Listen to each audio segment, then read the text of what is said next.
Okay. And we're live. What's up, Hot 702 fam? It's your boy BREW. And it's your girl, King TATIE. Thank you all for tuning into the hottest radio station in Vegas. Be sure to follow us on Instagram at Hot702FM and follow us on the Morningwood LV. Yes, sir. And joining us now on the show is Tony Espinosa, who is Young's athlete, a scholar, student, and a gifted actor in the making. He's appeared on set productions for shows like Criminal Minds, Fresh Off the Boat, and Pen 15. And with all of his acting experience, he's been able to land a lead role as young Johnny Jefferson in the newest film, American Skin. American Skin is about a war veteran who's seeking justice when a police officer kills his unarmed son during a routine traffic stop, and he stars alongside Nate Parker. Now, this is a suspenseful movie, and it's a must-see. I'm telling you guys, the ending ripped my heart out. I know it ripped Deshaun's heart out. But with that being said, welcome to the show, Tony. How are you doing? I'm doing well. How are you? Good, thank you. Yeah, welcome. Just to kind of start us off, can you let the audience know how old you are? I'm 15 years old. Yes, you see, we have this youngin' superstar in the making, you guys. Thank you. Can you tell us three words that describe you? Yeah. I'm compassionate, intelligent, and creative. I like to think those three things about me. I love that. It normally takes people a while to think of those words. That's so great that you managed to think of that on the spot. Yeah, we got the 3 C's. Oh, there we go. Yeah. Yes. So, Tony, what inspired you to fulfill the role of Johnny Jefferson in American Skin? I feel like I read the script and I feel like there was a message. There was a message that needed to be brought out there, that people needed to hear, people needed to see. And I had to do my part. I had to do my part and put it out there. That. And you did a wonderful part. I mean, for me, obviously being Black, these are things that we've grown up with, that we've been taught through our parents, our family, but just seeing that movie again, it was such an eye-opener, and it felt like you guys were spreading a message that I hadn't seen for a long time, and you were able to express really what it is that we go through on a daily basis. So it was amazing. It was, I think it's a great movie that everyone needs to see, really, to understand where we come from as a community. Thank you. It really means a lot. Add on to that, just even seeing how powerful your role was, even though you really wasn't in the movie, it touched everybody, and your role was number one role that was the most important. So with that being said, how did that even make you feel, just knowing that your life meant something in American Skin? You had a purpose and everybody was fighting for you. I was shocked. I understood it. I loved it. And I feel like I had to do my part when I was filming. I had to do my part and make it seem like the best performance to have the message brought out there. And you did just that. I felt it. I didn't know I was going to be attacked like that, but man, it was definitely powerful. I'm gonna tell you, I am not a very easy person to get my emotions, but with this movie, I was like bawling. There were times I had to like run to the bathroom and get like some tissues and just like damn, it was bad. It was good because it means, the message just really sank in. Like I was crying like a baby. That's great. That's great. So how was aside from actually just filming it, but like how was your experience working on the set of American Skin, just being around all those talented actors, obviously, alongside Nate Parker, Sierra Capri from On My Block? Like, how was just that whole experience? Oh, it was great. I was excited. I was actually a bit nervous to work with them because I was wondering how I would perform. How would I be good enough to perform with these group of actors, these amazing group of actors? Because I've seen their performances; they're phenomenal. So I was wondering, would I be that good enough? Well, you definitely did your part for sure. Thank you. And I even want to ask, like, what did you tell yourself when you had to hop in queue? Like, I know you were saying, were you good enough, but what kind of affirmations were you telling yourself? Because I know being in front of the light and actually have to do it on the spot is much different than reading that script. Oh yeah, I just kept telling myself, don't mess it up. I kept going over my script, making sure I had it in my head so I wouldn't forget the lines. I rehearsed it with my mom day after day, making sure I had it. I just wanted to make sure I did not mess it up at all because it needed to be perfect. Right. And I it can was just definitely that. understand that. Did you feel like that was, a lot of weight because of the names that you were acting against that compared to other films and shows that you filmed where it's like, okay, like this is, the big one. Like I really just got to get my head in the game and focus. I'm not really not sure. You've been a part of a few things. We seen you was in Criminal Minds, Right. Hidden 15. Like you've been doing your debut all the way around. So it was exciting Thank to you. see you into what you were able to bring to the screen at such a young age. Thank you. Yes. This was extremely blessing to work on this movie. It was extremely blessing to work with Mr. Nate once again. It was just I'm just blessed to work on the movie. I was just blessed to work on the movie. I'm speechless for it. And speaking of Nate Parker, you did work with him on the 2016 film Birth of a Nation, and you actually played the younger version of his role. So I thought that was really interesting that you guys got to connect again a few years later. Did he personally choose you to come in and play this role of his son? Yes, he did.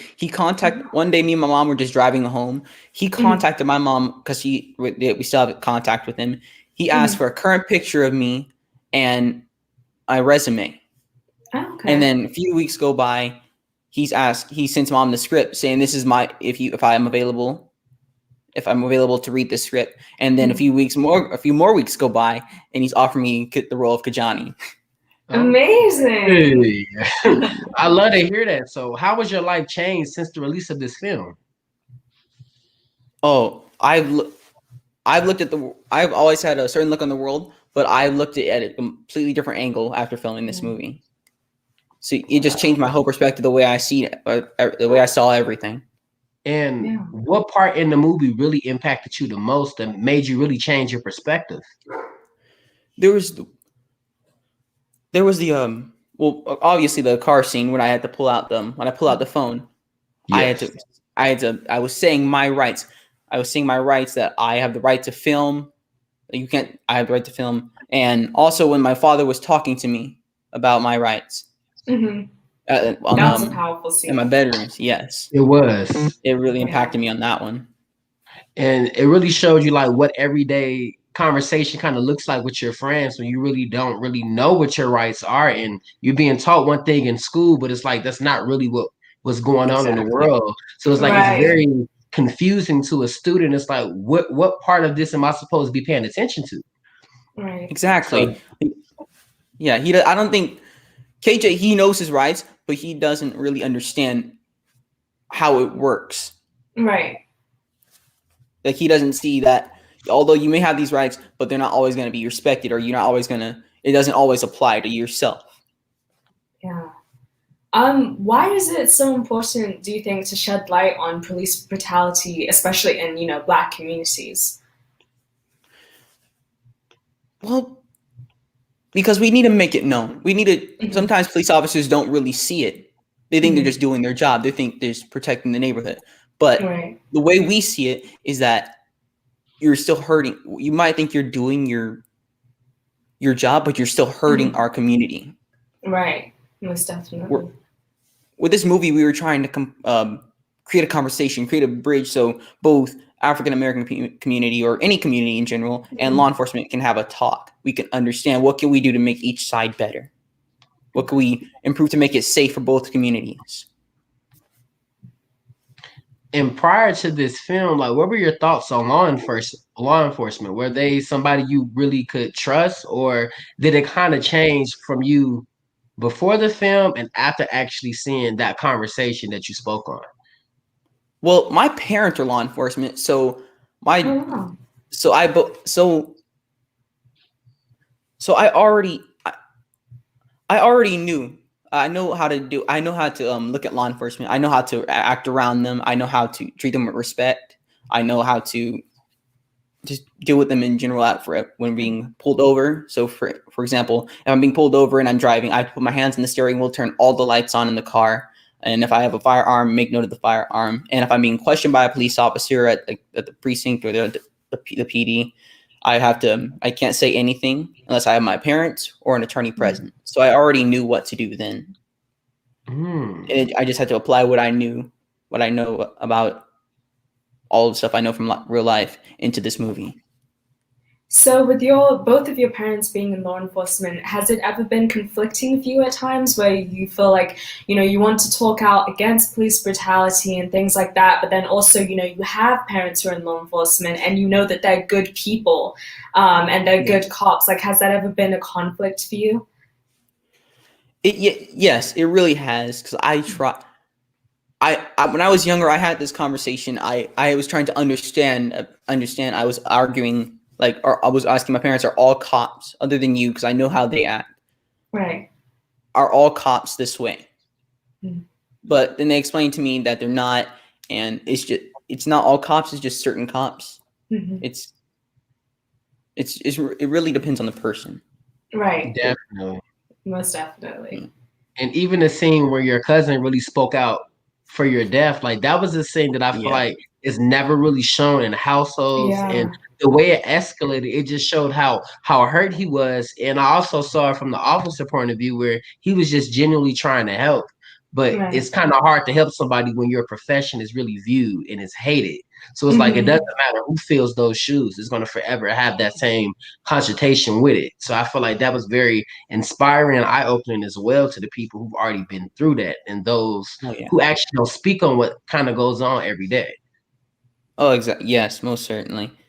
So cops really, people, I'm trying to say that not all cops not all cops are bad cops. Right. Most cops are actually nice cops in general. I know police officers that work at the precinct with my dad. They're all very nice people. Not all of them, but most of them. A good chunk. a good portion. But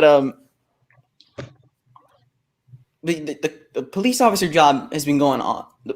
It's been transitioned from slavery to Jim Crow to now. It has a bad history. Being a police officer has a bad history. Some police officers are trying to make that better. Some still keep it the same.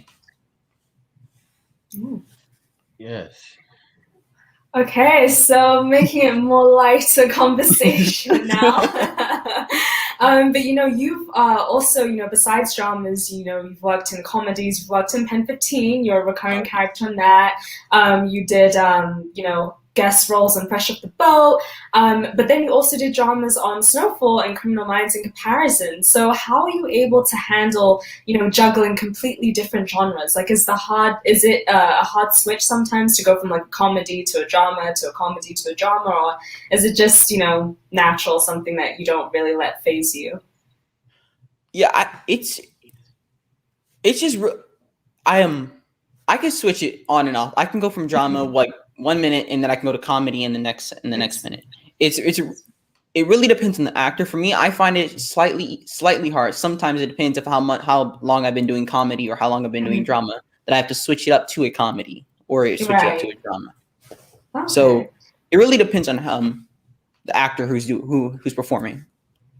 Yeah. And what is your favorite genre to act between the two? Oh, I love them all. I could do any. I could do any of them. I can never have a favorite. I love them all. So when it comes to you actually just kind of memorizing your lines, what helps you best? Is it you kind of standing in front of a mirror, or do you record yourself? What is your everyday routine when it comes to just kind of memorizing that? I try to go over with my mom as much as possible, and then when I have to work on once I know I have it down, I try to go off script and then go into the mirror and just rehearse the lines on my own, see how my facial expressions look, and then I go back to my mom and practice it with her until we find a way that looks best for the role. Okay. And how did you kind of find like what best defines you when you are acting? Because I know that is kind of hard to kind of figure out how you want to look and how you want to come off. So what kind of helps you in just figuring out what face expression to go with what you're trying to say? Well, sometimes I would go to coaching. If it was say it was for an audition, I would go to coaching if I was struggling to figure out how I'm going to deliver this character, and the coaches would give me some insight on how to perform the character, what facial expressions to do at certain points, how to speak, or how to move in general with this character. And then my mom, we would either take that way or somehow apply it to what I was doing before without them. And we just go from there. Yeah. Okay, but I know that's helpful. Oh, sorry. So, as a working actor, obviously you're just auditioning constantly, on set constantly. How do you deal with, as many auditions as you do book? How do you also deal with the rejections that you receive in auditions as well? The rejection, once you've been acting long enough, you'll get used to it. It's always going to be hard. It's always going to be hard getting passed up for a role that you thought you actually had a good chance at. That's happened to me several times. But like my mom always says, when one door closes, another door opens. Yes, definitely. Nice. So, can you give us like a little insight into your day of an actor, like from the day you wake up to when you go to sleep? Like, what does it involve? Well, normally with my parents, they would wake me up around 8. I would either jump on some schoolwork or I would go straight to run a mile around my block. Okay. And then I would come back to do schoolwork. And then say if I had a script or anything I had to do, we would work on that for a while and then just let it resonate in my head. So I could just think about it. And then I go back to do some schoolwork or whatever I had to do. And then at the end of the night before I go to bed, we would just drill it until I have it. Nice. Okay, cool. You got a whole little schedule going on there. Yes, I was just about to say that. I love how everything is really broken down. I see that you're very athletic as well. Like, what keeps you going in the morning when you have all these different things you have on your plate? I'm just determined to make it. I'm determined to help other people. I want to do films that will send a message. I want other people to see what they need to see. Mm-hmm. I'm determined to help other people. I want to make it, and when I make it, I want to help other people. I want to give back to my community. That's what keeps me going, to always just to make it there and help people.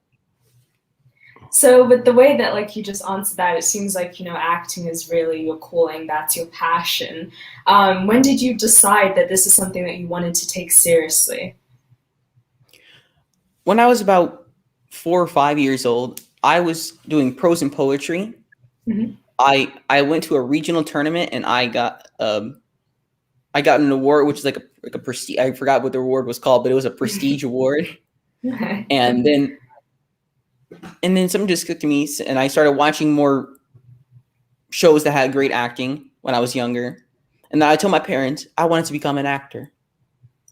And then not too long later, I went to a competition in Southern LA, I believe, downtown LA. And then that's how I met my agents and managers. Oh, okay. At least you knew what you wanted, and the fact that you started so young is very inspiring, because you're doing everything that a lot of people wish they had the opportunity to do at such a young age. And I see that you were able to give back over the holidays as well. Like, what do you enjoy most about being in your community? My community, I enjoy that I always have a chance to give back. We do a toy drive around Christmas to give to kids who can't afford toys. We do a Thanksgiving meal preparation, so we give it to the church and they give it to people who can't afford meals for Thanksgiving or the homeless. And I'm glad that I'm able to do that for them. It's one step of me paying it back to them. Yes. So I saw that you were planning to study paleontology, which is amazing, and also like a really uncommon degree. It's not every day you hear someone who wants to major in that. So like, can you just tell us a little bit more about that? Like, for those who don't know what paleontology is and what made you decide to pursue this degree. Paleontology is the study of fossils. I've always been into dinosaurs my entire life. Oh. Every dinosaur cartoon when I was younger, I watched it. I'm pretty sure I still watch it to this day. I was fascinated. I could be locked in on anything that is dinosaur related for hours. That's amazing. Okay, wow, that's cool. So I was like, wow, he's not even in college yet, and he already knows he wants to go into paleontology. Yeah. So. Yeah. Like, did you just, because of your passion of dinosaurs, did you just decide I'm going to see if there's anything related to that degree-wise, and then that's how you came across paleontology, or? Oh yes, yeah. Oh, I okay, nice. me and my mom we were talking at a very young age, like around 11. We were talking about paleontology. I'm pretty sure I knew about paleontology when I was much younger. And me and mom Wow. talked about it when I get into college, I can major in this and that. I was wondering if I could major in multiple things, and then she said I could. So I wanted to major in drama, theater, and paleontology. Nice. Oh, okay, so you want to be a double major. Yes. Nice. Well, That's speaking like of a. Oh no, go ahead, D. no, go ahead. No, I'm just gonna say, it's just so different from acting. Obviously, I would have assumed you would want to major in theatre, so I just had to ask that question. But now knowing the background behind it and that you're also planning to major in theatre, it's like, okay, everything kind of just comes together. Oh yeah. Now, speaking of your education, like how has your education experience been since you kind of started with acting, and how has it kind of progressed along the way? It when I first started acting, I was in public school, but then we realized it was sort of from where I live, it's a bit hard. So we switched into online school, and I was around fourth grade, and it made it much easier. The traveling with the online program, it made it much easier, and the schoolwork is a bit different. It's a bit more challenging, but it's good for me. It's good for college resumes. It's good just for me in general. Okay. And you seem to know a lot about what was needed for college. So tell us, like, what is your dream school? My dream school has always been UCLA. Okay. And but I'm also looking into HBCUs. I'm also looking into them because those will be good colleges to go to. Yeah. Do you My have mom would. any HBCUs in mind in particular? We had just started looking at them, so I do not know the names just yet. We had just started looking into them. Oh, okay. One was Morehouse. Yes. Oh, wow. Okay, Morehouse. Yes, nice. Yeah. Nice. So, when you're shooting for a film, obviously, the talent writers are really exciting parts of being on set. What are some of the things that you've requested before? I don't think I've ever requested anything. Really? Everything's always just been perfect. I don't think I've ever requested anything. That's amazing. I know I have a lot of friends who are actors who they go crazy over the talent writers. That's really interesting. Yeah. And I would like to know, but since it's always so perfect, like what do they give you? Yeah. Sometimes they give me breakfast in the morning. They give me excellent wardrobe. They always have a script in my room right there for me when I walk in. And nice. Yeah, they always have that's everything I could ever ask for right there, right before I go to work. That's perfect. So do you have any, major projects coming up or anything in the works right now? Well, I just finished a season 2 this is my first season with it, but it's their season 2. It's called Diary of a Future President. It's on Disney Plus. It's on Disney Plus, and I play the role of Amelia. Oh, nice. And then sometime in February, I'm going to film another project. I can't say anything too much into it. Okay. And then sometime later this year, I'm going to film season 3 of Pen 15. Wow, you got a busy schedule. Yes. Yes. That's great. I mean, how does it feel, obviously we're in the middle of a pandemic, how does it feel to know that despite that you're still able to work hard and, book these shows and film, with everything that we have kind of facing against us? I feel extremely blessed because I know everyone's not able to work, not everyone's able to do anything. I feel extremely blessed. I'm one of the fortunate people to work, to do what I love. Just to do a job. Just to get out the house. Yeah. Yeah, definitely. I would just like to know, like, how does it feel being able to get paid for something you love? Because most people have to wait a while and experience the traditional job training, and you have a different type of job at such a young age. So definitely, like, tell us, like, what does that feel like being able to walk in your purpose?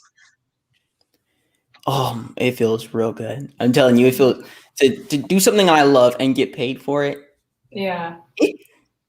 There's nothing wrong about it. It just feels good. I don't want it to say it just feels great. It's good to be. Yeah, it's just a good feeling. Yeah. Nice. So what has been your most memorable project that you've worked on so far, or a celebrity or actor that you worked with that you just it stuck with you? I'm gonna have to say it's Birth of a Nation. Mr. Nate. As soon as I got that job, it changed my life. It changed the way I acted. It changed the professionalism I have on set. He taught me all of that. So that is my most memorable job. He taught me a lot of stuff. Just from the short 2-3 months, he taught me a lot. Oh, okay. Yes, and what is it like knowing that you're an inspiration to other teens out there in the world? I'm just happy that I can inspire them. I'm happy that I can help them if they have an acting dream. I'm glad if I do, I'm glad I help them to pursue it. If I'm just inspired, if I'm just letting you know what's going on in our community, I'm glad I'm doing that. I'm glad I'm at least I'm glad I'm doing something. Right. Nice. So Tony, what advice would you have for other young aspiring actors who want to start in the entertainment industry but don't necessarily know how to take that first step or how to leap into it? Just follow your heart. Mm-hmm. If you want to be an actor, you got to go for it. Yeah. You got to want it. My mom always tell me, you got to go for it. Nice. So you just got to want the role. If you want a role, you got to go for it. You got to go hard on it. I know it's hard when it first started, but it gets easier. Once you've done it, it gets much easier. Like I remember Denzel Washington once said this quote: "If it was easy, everyone would do it." Right. Yes. Most definitely. Yeah. It's one of my favorite quotes. I'm trying to tell you, that's the quote that'll keep you moving. Exactly. But so before we definitely let you go, is there anything else that you definitely want to share with our audience or just share with the world about what you have to offer and what you have coming up, maybe even just in your personal life, school related? Honestly, I just want everyone to follow their dream. Acting was my dream, and I'm doing well with it. If you really have a passion for something, you should follow for it. You should follow it. You should go for it. And if you're a child, your parents will support you. They'll always have your back for it. So nice. Just go for it. Yeah. You got me over here inspired, ready for me to go ahead. I'm about to go run for my dreams. Right. But where can I listen? But where can the listening audience find you on Instagram or social media? Both my Instagram and Twitter are TonyJ_Espinosa. TonyJ_Espinosa. Okay. Well, thank you so much, Tony. It was so nice interviewing you, meeting you, getting to know about your acting life, your personal life, and we wish you the best. It seems like you're doing well, and we're really excited to just see you continue to grow and take on bigger and better projects in the future. Yes, thank you for having me. It was an honor being here with you guys. No problem. And I definitely just wanted to leave you with a message because you left us with one. I just want you to definitely continue walking in your purpose because we seen what your purpose is and we can't wait to see where you're going. The fact that you were able to have us moving the way you were on the couch definitely touched us. And it let me know that our generation is where it needs to be because you have everything that we need to keep us moving. So thank you so much. Thank your parents and thank your team for just having you and allowing you to be here with us today. Absolutely. Thank you. Absolutely. No problem. And thank you guys for tuning into this Hot 702 interview. You heard it here first. It's your boy BREW. And it's your girl King TATIE. And make sure you guys okay, back there. We good. Make sure you guys follow us on Instagram on Hot 702.5. Also follow us on Instagram at the Morningwood LV. Definitely keep it hot and locked. Bye. Bye.